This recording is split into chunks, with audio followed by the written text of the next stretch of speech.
and debt management. And he has highlighted a few points, like their 8th National Development Plan on fiscal sustainability. He has also talked about the legal framework they have in place, their Public Debt Management Act, which was enacted last year.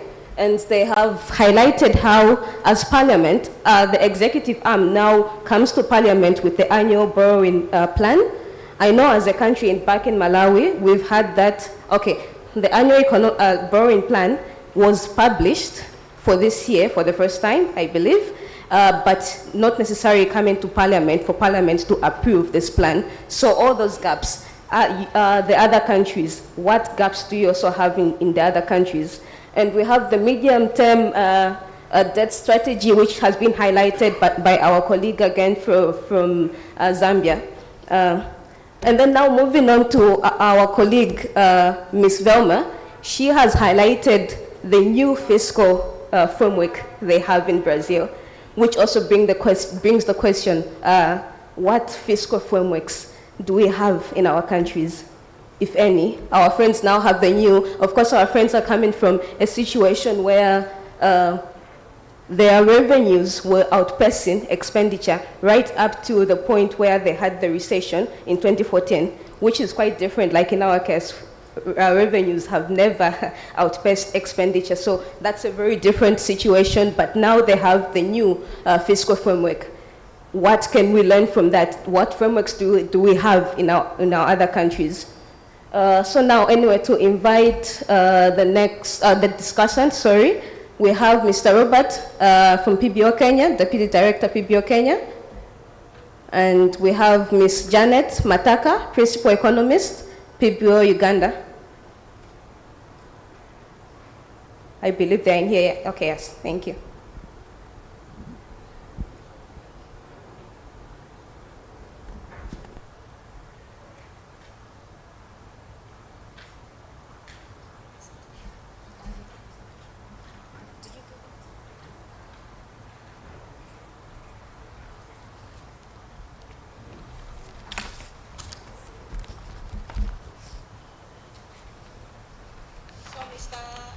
Anga has a presentation as well. So maybe before we invite Ms. Janet, we can have the presentation. IT.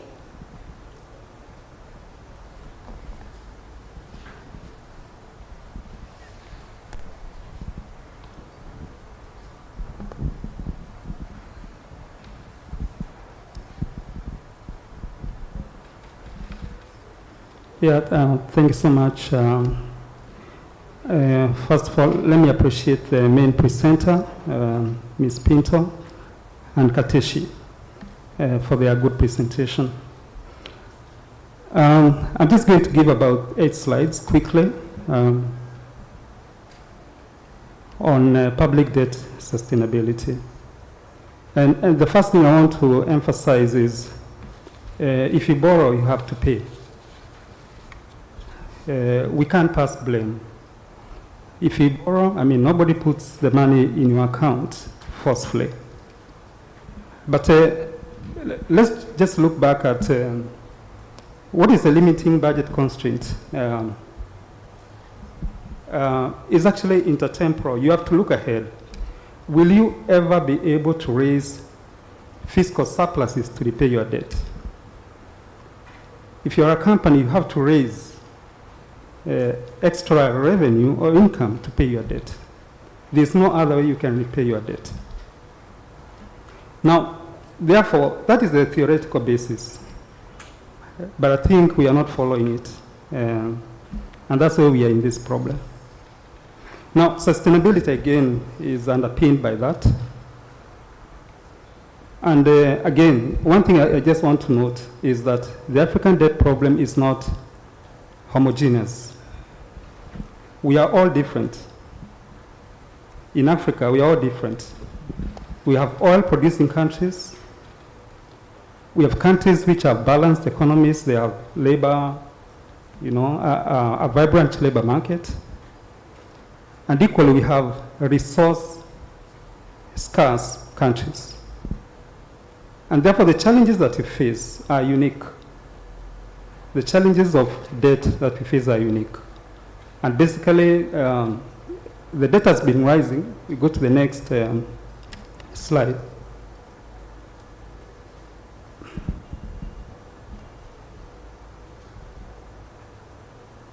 Okay, move on to the next slide. The key reasons why we are having high debt is basically to address infrastructure gaps in Africa. The second issue is the need to address long, persistent underdevelopment of Africa for a long time. This explains why debt was rising. It was actually 90% average debt to GDP ratio was 90% in 2004, fell again to that 4% in 2012 across Africa. Yeah, with the median country was having 28%. But now, in 2022, the average GDP ratio, debt to GDP ratio is actually 62%. Therefore, the need to address our low growth. The third issue is the bullishness, I mean, what you can call plus myopia. We've been a bit bullish. You remember 2014, 2013, 2015? There was a story about Africa rising. But remember at that time, the global financial situation had cheap money. This cheap money arose from the 2008 global financial crisis, how they responded to that through quantitative easing. So there was cheap money out there, and therefore, how do we address our low growth? We could borrow. And that's how, for the first time, Kenya, we took a sovereign bond in 2014, and I think Ghana and other countries followed. Again, future income prospects. Africa was looking good sometime in 2012. Frontier countries were actually discovering new oil resources, including Kenya, Uganda, and so on. And again, due to our youth demography, we could see that in future we are going to raise more money to repay this debt. Now, but we have some issues with growth, and that's why we are here. Growth is never smooth. It's not a straight line. It fluctuates. And the fluctuations that we are seeing are the reasons why we are having debt problems. And in fact, it's more risky if you're moving towards debt and sustainability when you are approaching a repayment, for example, a bullet repayment.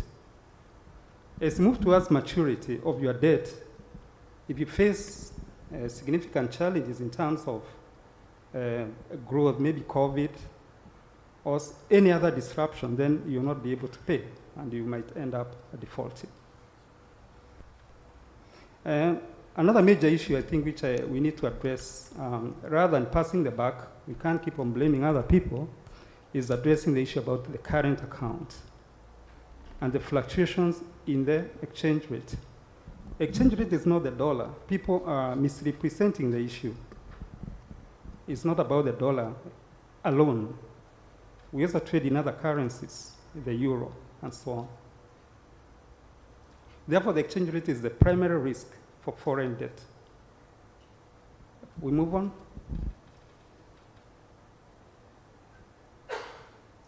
Now, domestic debt is also a problem. But who incurs domestic debt is not affected by external ratings, as Dr. Masindo was saying. You can't blame S&P, you can't blame Fitch, you can't blame Moody's for your domestic debt pile. And we have to accept that we are piling this debt and there's no one to blame. So let's address this also. And remember, the structure of that debt again matters. What Kateshi has said. If you incur too much short-term debt, as is happening, then you are going to have a big problem. In Kenya today, the T-bill, 91-day, last week, was sold at 14%. Inflation is about 7.5%. CBR is 10.5%. So these are problems. And then we also have a banking sector which loves to lend government. And therefore, we might end up actually with not Kenya, I'm not referring to Kenya per se, but it can be a future problem in terms of banking crisis. If, for some reason, the government is unable to pay this debt.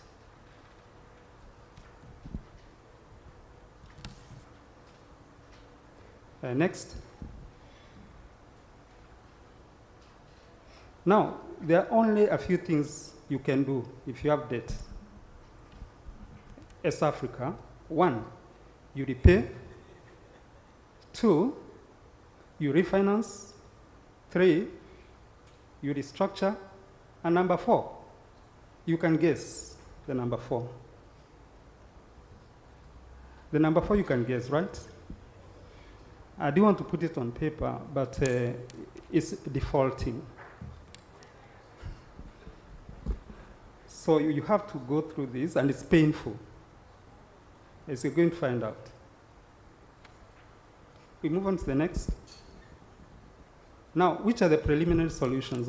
We were told yesterday we need to offer solutions, not lamenting. And one of the solutions I can propose, this is not exhaustive. 1, can you pay domestic external debt quickly, as much as you can, before the exchange rate expectation worsen? As you approach the maturity, the markets know what's going on.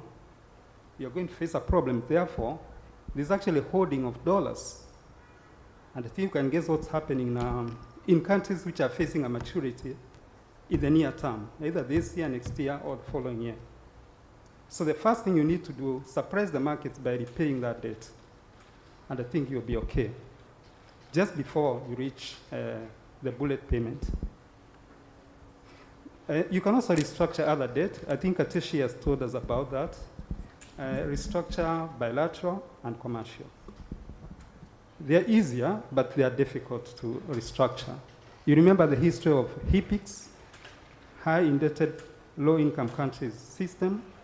You remember the recent DSSI, debt suspension initiative by the G20, I think G7 something, during the COVID era.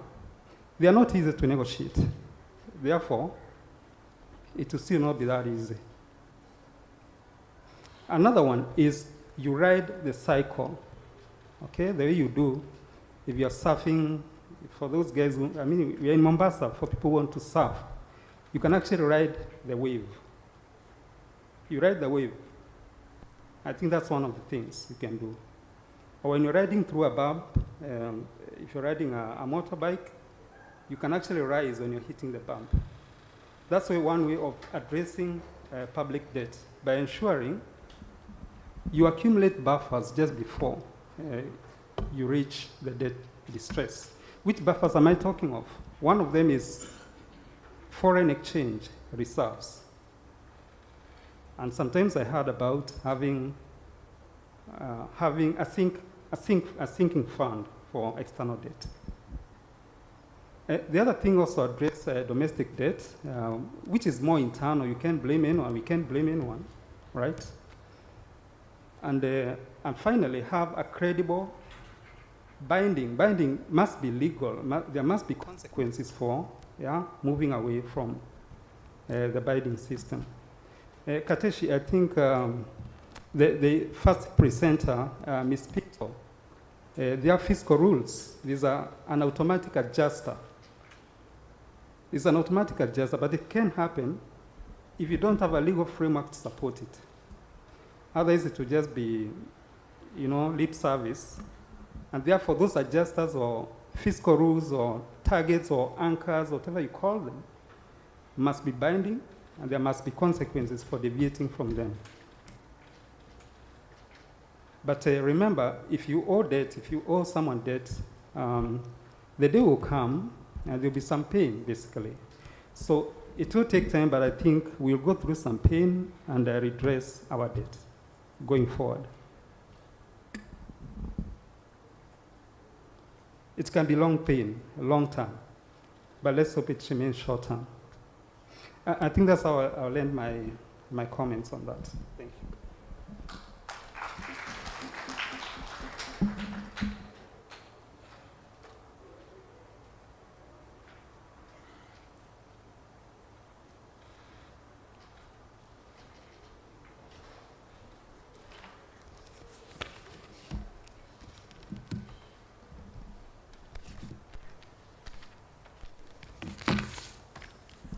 Thank you for that presentation. Maybe Ms. Janet, you also have a presentation? Oh. I came to just share experiences and respond to questions, because if I was to make a presentation, given our experience and our story, I think it would have been very long. So I thought, to cut the story short, I would just share our experience and respond to any questions, and then other details, people can come to the country and get further details. Thank you for that. You may actually go ahead sharing your experience, the Ugandan perspective, after which we'll open the floor to questions. Thank you. Okay, thank you. Good afternoon, everyone.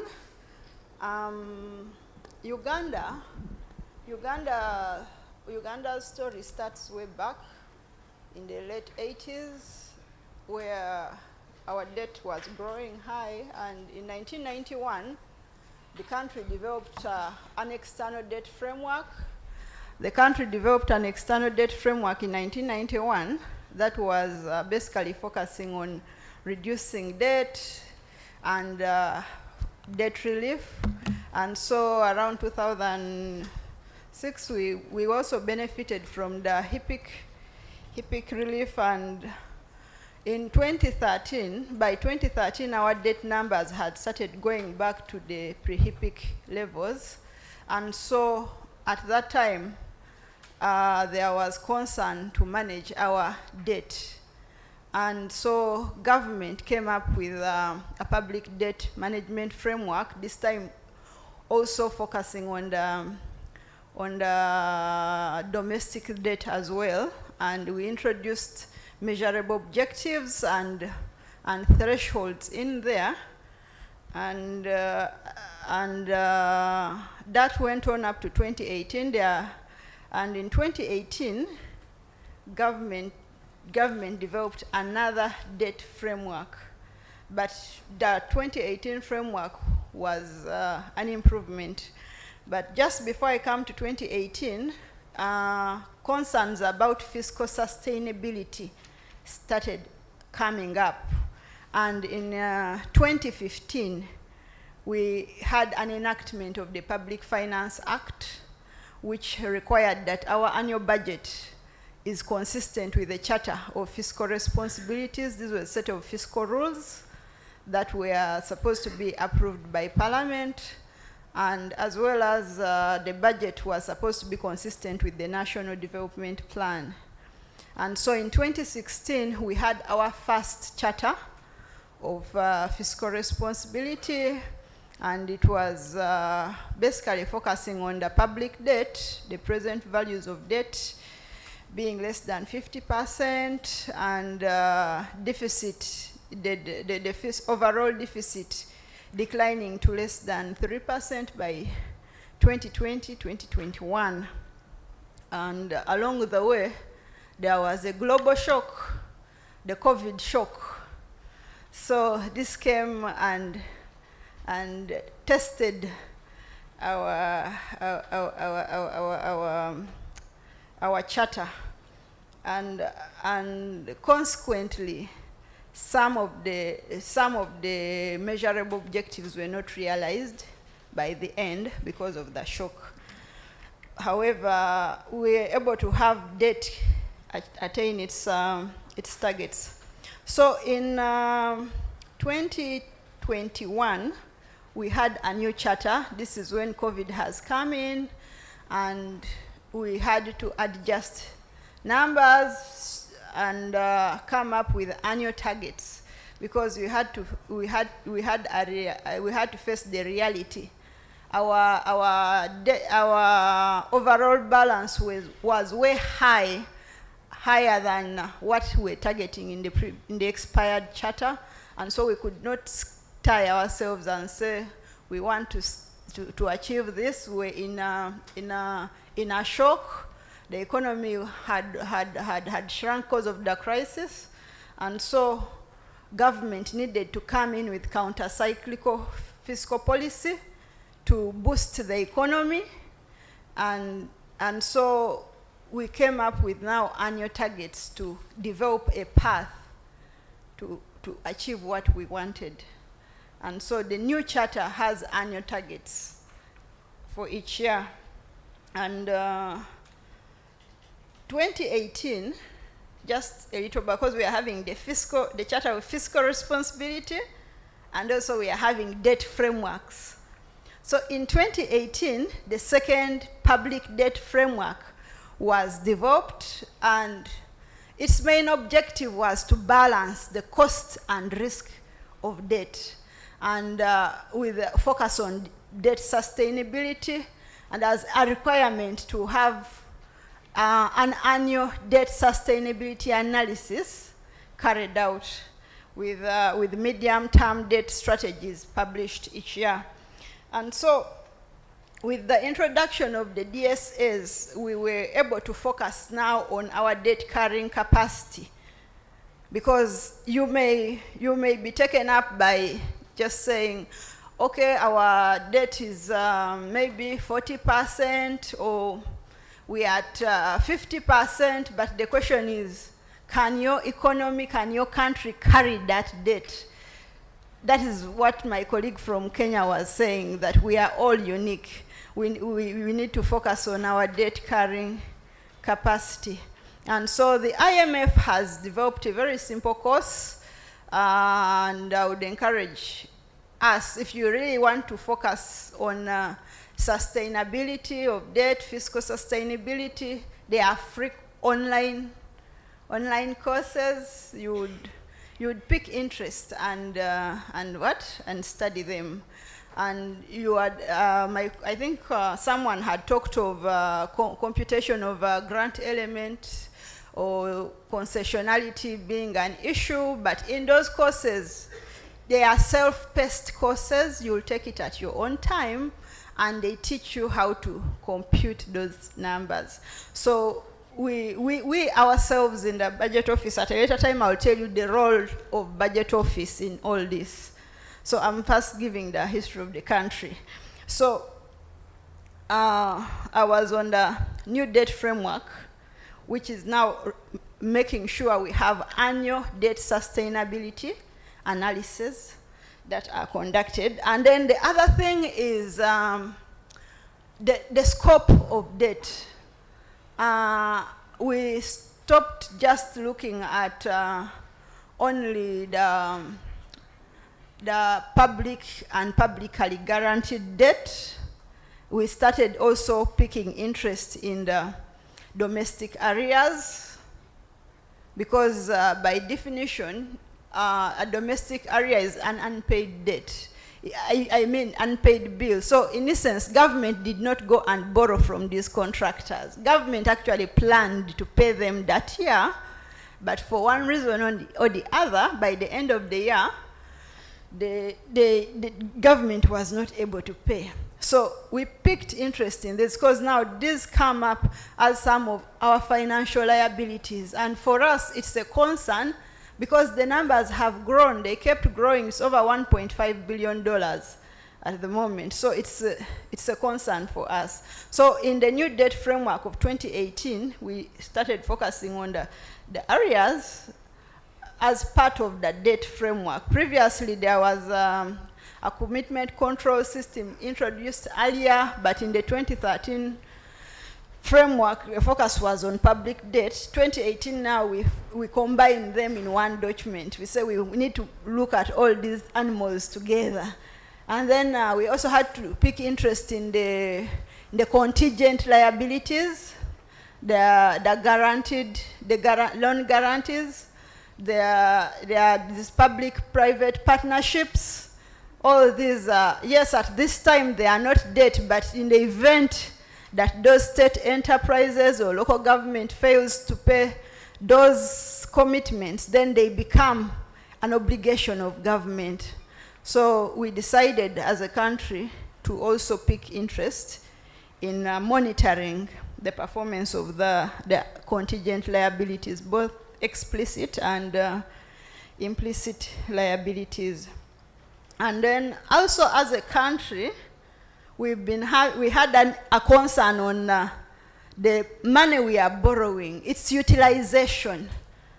How are these funds utilized?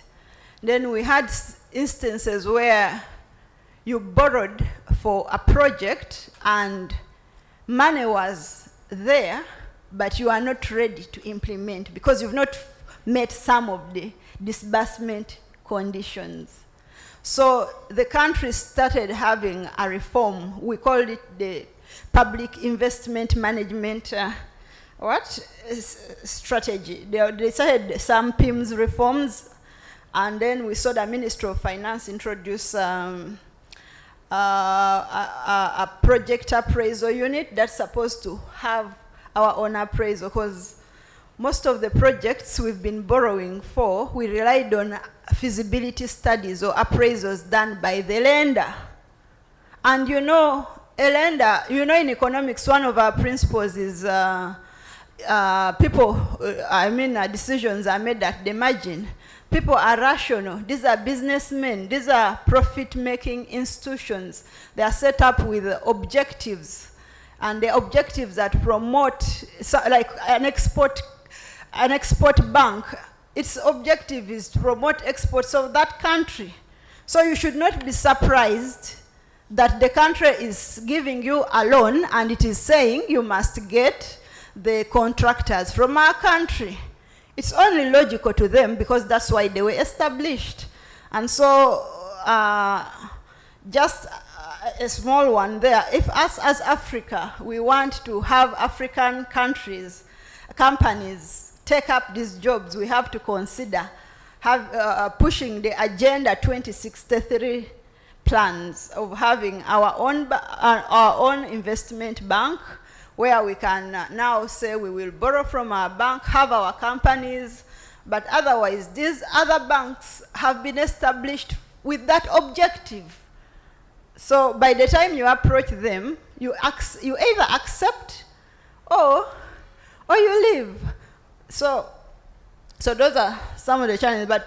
But just back to our PIMS, we now came up with a system of assessing which projects should be funded, because we're having so many projects. Must you have all these projects implemented at the same time?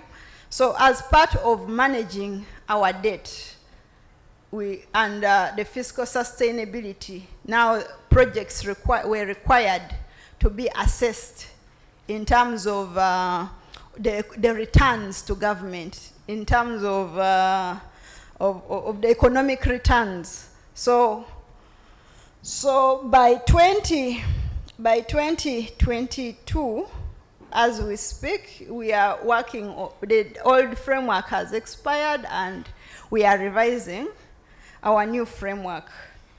So that is where we are as a country. Now, when I come to budget office, what are we doing as budget office? So first and foremost, Parliamentary Budget Office was established with the core mandate of providing Parliament and its committees with objective, independent, and timely information for budget and economic decisions. So in terms of the loans, whenever,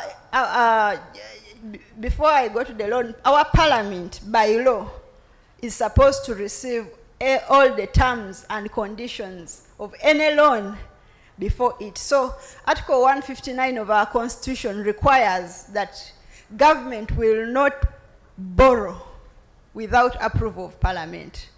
So Parliament must approve all loans. However, in the Public Finance Management Act, an exemption was provided for borrowing for monetary policy purposes, and for loans that through issuance of securities, the treasury bonds and bills, an exemption was provided for their terms not to be laid before Parliament, and the reason was just because they are determined in the market. So it would basically be, I think, either a lie or what to say these are the terms we shall use for borrowing because they are determined in the market. So it's just the monetary policy loans and the loans through issuance of securities whose terms are not laid before Parliament. But all other borrowing is supposed to come to Parliament for approval. So us as Budget Office, we had to develop some tools. We had to develop some tools to scrutinize these loans. So we have some framework that we came up with. We have there are some guidelines we look at that Parliament adopted for approving all these loans. So among others, we look at how, like for each proposed loan, you're looking at its, the performance of loans in that sector, because you may be adding loans to a sector that is not performing. We are looking at we look at the reports of Auditor General. You may be borrowing, and yet there is a red flag. You want to go for phase 2. You have a phase 1 of a project, and the minister is telling you, I want to go into phase 2 of this project, but the Auditor General has raised the flag somewhere that either money is being misused or there is some governance issues in here. So we look at how the projects basically are performing under that particular docket and advise Parliament. We also look at overall disbursement, because all these loans we acquire have conditions, and most of them, there are very few lenders who don't charge commitment fees. So most of them attract commitment fees. So even while you have not yet started disbursing an amount, you have to pay the lender the commitment fees. So we want to see how these sectors are performing in terms of utilization. We want to see if the proposed project is in line with the government priorities, the plan, the sector plans. We want to see in the cost of the project. We open the project up and see how is it costed. We go into the economic return of this project. We go into the impact on the budget. We go into the effect of this loan on debt sustainability.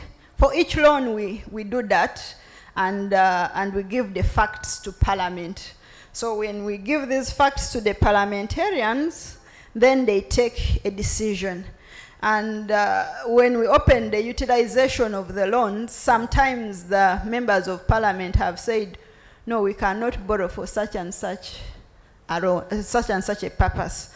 We are refusing this one. So, and then in the loans we also give concessionality. Concessionality is basically you're assessing how cheap this borrowing is. So we have the debt framework sets thresholds. We have the threshold, so we check consistency of this borrowing with even our debt framework. And actually, as Budget Office, when the Ministry of Finance is developing the framework, we are invited, and we go in and share our thoughts with them. And so when we look at concessionality, sometimes you're looking at, you want to borrow, say, for maybe budget support, but most times it's on commercial rates. So do you really want to borrow for what you don't know? Because the budget support, you're just pouring money into the pot, and you're not tagging it to something specific. So we are having a discussion around, should we really go for budget support on commercial terms? Should we explore maybe having infrastructure bonds? we are having a discussion around there. But for us as Parliament, we simply assess. Given the loan agreement, like I said, the draft agreement is brought to us. So we, as an office, rely on what the agreement is saying. We've had instances where the minister's document was saying this is the interest rate, this is the loan payment period, and in his motion to Parliament. But then when we asked for the draft agreement had probably a different loan amount or something different. So as an office, we rely on the draft financing agreements to give our advice on any borrowing. So PBOs should really pick interest in these draft agreements, because that's where you're going to find all the conditions, you're going to find all the terms in there. So what we do is we pick out and just include them in our brief to the members of Parliament that we are getting this loan, but this loan requires us to give up sovereign immunity. And so basically, that is what we do as an office. But in summary, we have to build capacity as budget officers in this area. We have, you cannot expect the executive to give you all these details, because probably if you got all these details, you will not approve the budget, you will not approve the loan. But it is our role as budget office to get these numbers, unpack them, and actually our executive does not mention actually concessionality of the loan. It just says we want to borrow this money, these are the terms, it's going to do ABCD, and we are requesting that you approve. So let's build capacity as PBOs, and capacity, because without capacity we will not be able to provide alternatives. Thank you.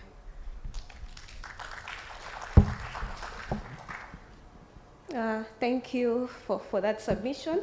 Actually, I think what you've highlighted, especially on the loan authorization bills, for us as a country, Malawi, we are struggling on that. Like I think I mentioned earlier, for the first time, the loan authorization bills are being referred to the budget committee for the PBO to analyze.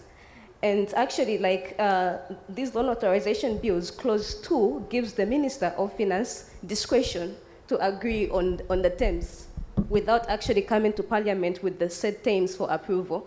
So we have that issue, and we're also trying to review our standing orders themselves, because loan authorization bills are treated as any other bill as it stands, which shouldn't be the case. I believe it shouldn't be the case. And actually, I think we can pick a few things from your submission. For example, the framework on analyzing the loans. We would be very interested to learn more on that. And the guidelines themselves, because when these bills were referred to the office, to the PBO, we were quite not sure how to go about it. And the first thing we were crying, we need the project appraisals. And like you've already highlighted, these appraisals are done by the lender. Is it actually benefiting us as a country? Are they not biased when they're coming up with these appraisals and the likes, But anyway, we've picked a few things from you, and I'll open the floor up to audience for questions. I see a hand from the microphones. Okay. Yeah, I see a hand from the chair. Thank you. I was still actually gathering my thoughts. But anyway, let me just go in, because it means I'll have to gather my thoughts while I'm talking. Thank you so much for the presentations. Very, very interesting. Look, I think the discussion around public debts, for me, I'm still trying to grapple my mind around it. I'll tell you why. Earlier this year, I think this year or late last year, I forgot, the SADC community forum, what do you call it, was developing a public financial management framework for the region to have a common framework. And Parliament requested us to give an input on on the draft that was given out. And one of the elements that was in the model was the issue of dealing with the public debt. One of the specific, I remember it was section 60 something or whatever, was to say there has to be a debt ceiling or something like that. To say a debt has to be or cannot go beyond 90% or something like that of the GDP. And you know, we had a lot of discussion around that in the office, because you know, our concern is that a debt is not a what? It's a more of a macroeconomic issue than just a numbers issue or a rules issue, you know. And it obviously, you know, affects quite broadly the way the economy or public finance are set up, or the way the development, or someone was talking about infrastructure development and so on. So, you know, so we are concerned around that to say, you know, if you're going to have a common rules around debt, that's impact on fiscal policy of certain countries, because clearly that's a more a macroeconomic issue than just a numbers issue. And I think, you know, we took long to give inputs. But at the end of the day, we said, no, look, remove debt out of the public financial management rules, because that's not a rules issue, it's an economic policy issue. Now, I think because our concern was that the model will be impractical to implement, because clearly some of these debt addressing mechanisms in large are impractical or are unrealistic. Hence, you see so much pressure to you know, go beyond the ceilings. Someone was saying pay it up and so on and so forth. We need to be realistic around that to say how much debt you can carry, as you say. But I think for me, what I wanted to answer the question, which is obviously a provocative question, is that, you know, are we seeing debt as is our governments, you know, looking at debt like we look at debt of household debt or a business debt? And as a result, it creates a problem, because clearly household debts, it's different from the government debt insofar as you can never write it off, you can never pay it off. But maybe what we need to do is to think about, because it's an outcome, that's another argument. Debt is probably a result of a economic growth issue, where if your economy is not growing, your debt will grow, because it's as Siraj mentioned, being a fraction, you know, if a numerator, denominator, you know, being that. So if you have a bigger GDP, it means your debt will reduce. But I think more importantly, do you think that growing our economies will help us deal with debt sustainably? How is that? Can we use that as part of our debt management strategy, or as part of our sustainability strategy? Look, we talk about economic development of the continent. You know, if we grow our continent, develop our continent, will that help us deal with our debts sustainably? Because in this way, it means we have sustainable economic activities, which means our public finance will grow, because somebody talk about taxes, because as economy grow, you are able to generate more taxes, and as a result, you rely less on borrowings, but more on your revenue. So I'm asking for all the presenters, do you think growing our economies or developing our economies as a continent, as countries, can be one of the mechanisms that help us to deal with our debts realistically? Because I feel many of the debt mechanisms, I mean, in South African context, obviously when we're here, we're sharing our country context, obviously, but I'm trying to be more generic here, because if I can share South African context, we're probably going to stay longer, because I disagree some of the approach that they're taking to debt, because we've not even able to do the justice to the debt in South Africa, largely because the approach has not worked. It's what, in my view, is unrealistic. Rather than just focusing on growing the economy, would have been probably more realistic. So I'm throwing it to everybody. Can we use growing our economy, developing our economy as a way of dealing with debt sustainably? Thank you. Sorry, I was gathering my thoughts. That's what came. Thank you so much, Chair and colleagues. Thank you.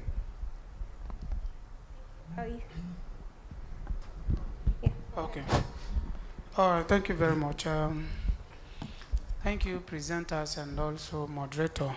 So mine is a very brief clarification I would like from Janet. I think you've done a very good highlight on your case, but the area I want to get more clarity on, the monetary loans you mentioned that do not go to Parliament for approvals based on your PFM provisions. So at which point is Parliament updated on what and what it entails to be able to inform the oversight? How does it work in your jurisdiction? Thank you.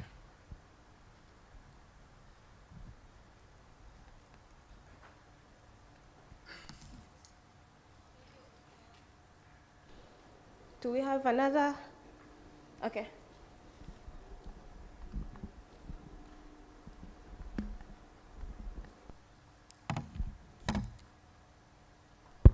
Thank you, Madam Moderator, and also the presenters. Mine is a few, perhaps one clarification and two questions for Kateshi, because Zambia seems to be in the headlines when it comes to debt, either when it was borrowing Eurobond as a first, and now later on dealing with the consequences. But it's good at least now there's a way out. But what I wanted to understand was, he talked about deferred principals payment, and I was not so sure whether it was related to the actual payments now that they are differing. But could Kateshi tell us now from where he sits, both as an analyst and also as somebody who practices in the country, whether actually that is a preferred way now that you default if your ability cannot sustain that kind of debt levels that you have gotten yourself into and its consequences? Or what will you recommend in light of now the behavior from the market? Because I was looking at a situation where you could give us how the market has reacted. Tied to that was the restructuring also affecting domestic debt? If it was affecting the domestic debts, because I know the foreign one, they have a bit of clout at the negotiating table. What are some of the level of haircut that was involved for them, or what are the consequences, and what was the role of Parliament in all that? Then on the sinking fund, a bit of practicality I think is important, and maybe this is not necessarily for Kateshi, but I think for the colleagues here. Do we then say that if we have a sinking fund, there is an associated sort of fiscal discipline that go with it? And how do we now wrap our mind around the issue of liability management, which is the purpose for which the fund is set, and the liquidity management of the fund itself? Does it go to instruments in the market, or we have a fund that sits somewhere, monthly you deposit something? So I was trying to, now maybe Kateshi can lead that discussion in the context of fiscal discipline and, our realities and practicalities as African countries. Then my last question is to Kateshi. He talked about arrears dismantling strategy. I'm assuming that is pending bills for our case. And he says arrears dismantling strategy. So looking at a situation where they had a debt scenario, forcing them into the table to negotiate for deferment and all that, these arrears dismantling strategy, what are the strategies, the specific strategies? Is there some fiscal space that was created to clear the arrears? Assuming that you will also tell us the size relative to the domestic revenue as well as the GDP, or what other options are there if already the debt is forcing you to reschedule and to restructure and all that? What are these specific arrears dismantling strategies? Thank you so much.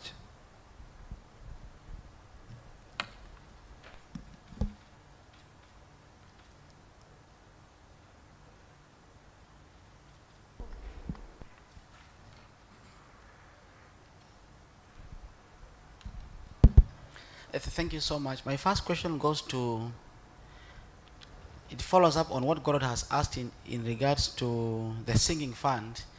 I want Kateshi to explain whether there is any impact of creation of the sinking fund to monetary policy There was a proposal by the National Treasury, I think sometime last year, when they were doing the regulations for the sinking fund, and Parliament, both the Senate and National Assembly, annulled those regulations based on the advice of the central bank then, that creation of the sinking bank is likely to, sinking fund is likely to impact on the operations of the central bank of Kenya.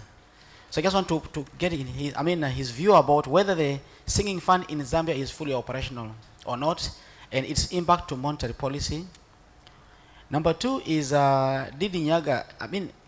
There is a trend that Janet did mention with regard to whether it is possible within the DSA to include arrears, the so-called pending bills, those debts owed by suppliers, and whether that is possible within the confines of DSA when we're doing those computations, and whether that makes sense or not. Then for Brazil, very interesting, up to 2014, they were running a budget surplus. So immediately you have a jack, something just happens and then they get into a deficit situation environment. So I'm just curious to know whether they saw that coming, or the imminent shock was so drastic that they end up into a deficit situation without actually knowing, or whether even the data itself was actually correct in terms of that aspect. For Uganda, do you think Janet has been effective? Because I think this is something that we've been following. I'm sure Nyaga, you can agree with me. And the director, I was speaking to the director Chigudu behind me. He says section 159 and 160 of the Constitution provides the key aspects of approval of debt by Parliament, which has been further operationalized by section 36 of the PFM, and I think there are regulations. In your view, as a Parliament, do you think this is effective from the experience of PBO? Because I think people keep talking about the Ugandan experience, and I think there is even a proposed perhaps a study tour, and I hope Nyaga leads that study tour to Uganda with the debt committee to benchmark on the provision of the Constitution, the PFM, insofar as amending the PFM law in Kenya to make some of these provisions as part of our law. And lastly, surprisingly, Zambia again, they have a Public Debt Act.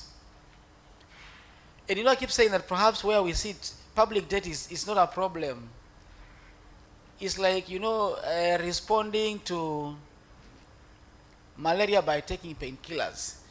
So I'm not sure whether this Public Debt Act is linked to the general PFM where you have deficit and expenditure in Zambia. Thank you.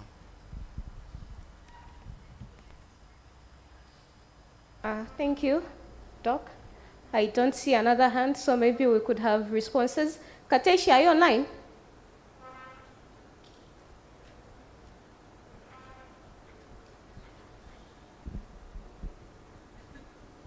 I am around. Okay, so I hope you picked up on the questions and you can start responding. Okay, thank you very much. I'll start with a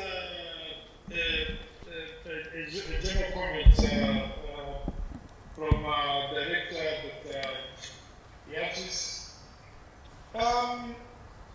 So you raised a very important issue regarding growing our economies as being a sure way of ensuring debt sustainability.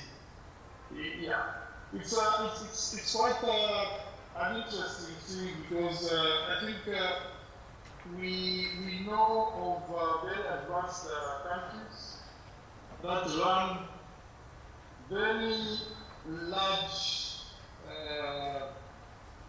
debt to GDP ratios, but their ratings, that's borrowing from what happened in the discussion in the morning, their ratings are very high. So which means that there are other factors beyond just growing your economies that speak to ensuring that your debt support. This is why I think in terms of assessing how solid the country is, there are other things that are looked at. For example, I think in terms of, with regard to our developing countries, what matters more is just how much your currency, how much of debt service is a composition of that. Because if you manage that, regardless of what your other readings may, you may be much more sustainable, because it means that you wouldn't have to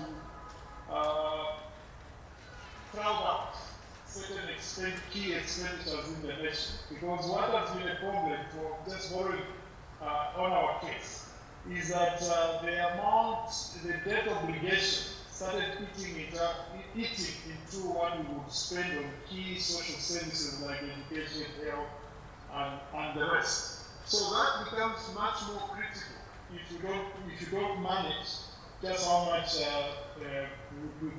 result. So regardless of whether your debt is reading very well, but you cannot manage those other aspects, becomes quite key.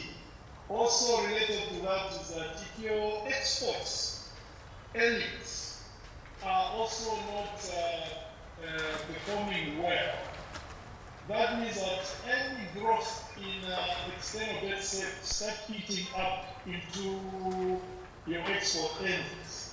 So that also becomes quite critical. So there are all these things that have to be looked at when doing debt sustainability assessments. Then I'll get back to certain specific situations.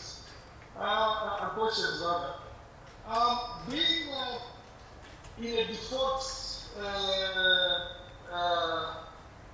situation, I'm glad that Mr. Nyanda had to read it black. He's very kind. He didn't need to question of default as one of the options of dealing with debt. But it's a very embarrassing situation. Even if it means that you are getting a relief, but